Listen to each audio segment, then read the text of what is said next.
Hi, this is Alan Renouf from VMware Technical Marketing.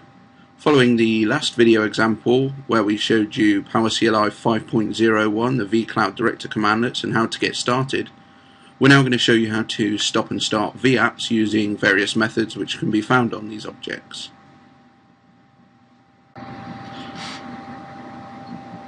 So let's start off by logging into our vCloud Director instance here.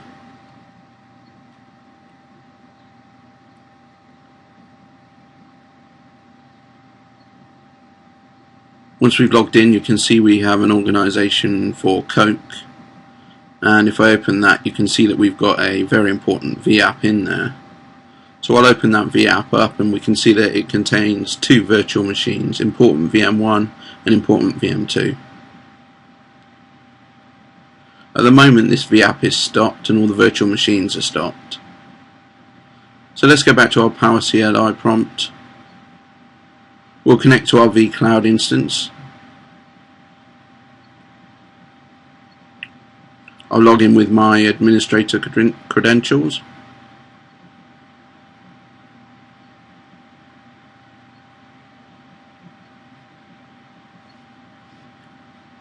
Now that we're connected, we'll just do a get org to make sure that we can see our Coke org.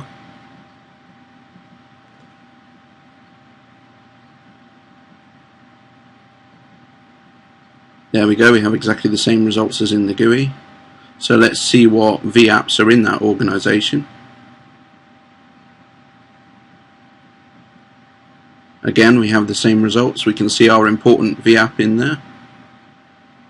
So let's put that inside a variable called $vApp.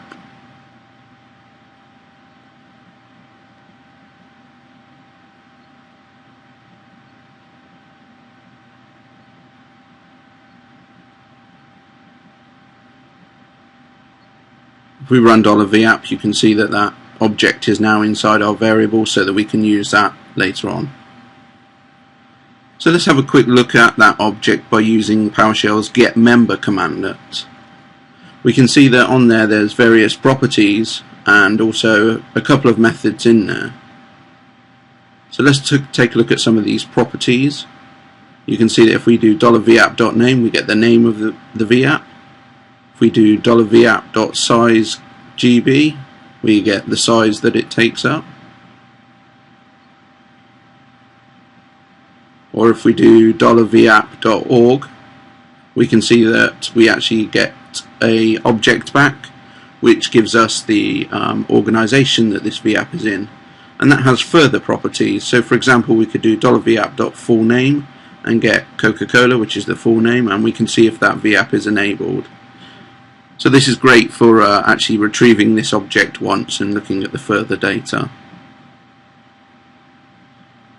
This is also great for showing that PowerShell is an object-oriented language and does contain objects rather than just strings. So again, you can see the properties on our vApp by using the getMember. In there we've got one called extension data.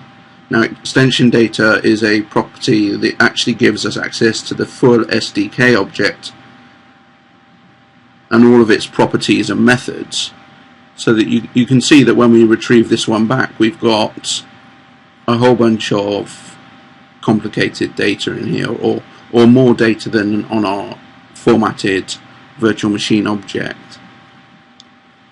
So let's take a look at some of these. If we take a look at the children, for example, and then VM, we can see that actually this is a list of the virtual machines inside the vApp.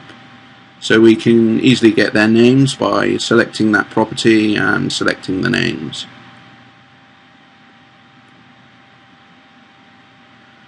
There's obviously an easier way to do this if we were using PowerShell.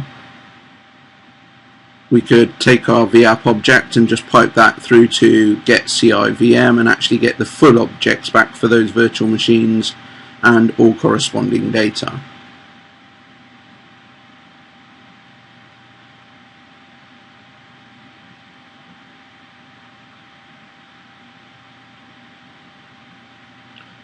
So let's use getMember on this extension data and we'll see what we get in there.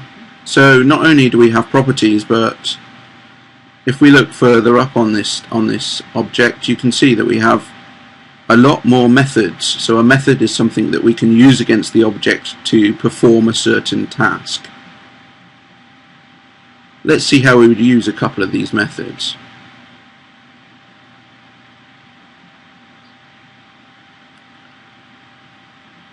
So if we go up through our object, you can see we've got lots of methods in there to use against it. I'm going to go down to the power on and power off tasks, and we'll take a look at how we might power on and power off our vApps.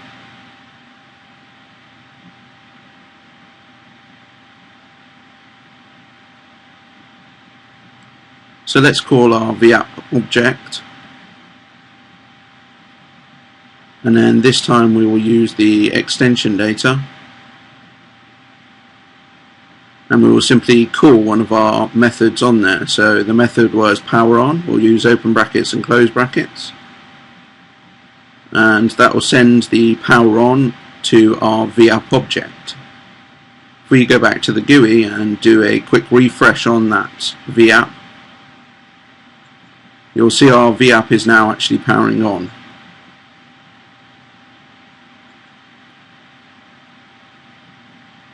Do a couple more refreshes on there where you can actually see the display on our virtual machines change, so that proves that our virtual machine is actually powered on and VMs are starting to come up.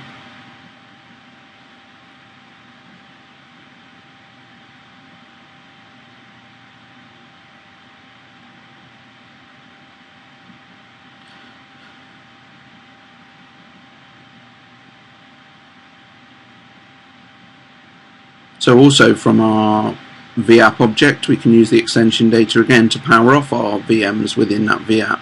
So let's hit the power off, and when we go back and do a refresh you can see that our VMs have actually powered off again. So as you can see, we can use these commandlets to not only retrieve information from vCloud Director, but actually interact with vCloud Director and do the kind of stuff that we would do if we were in the GUI.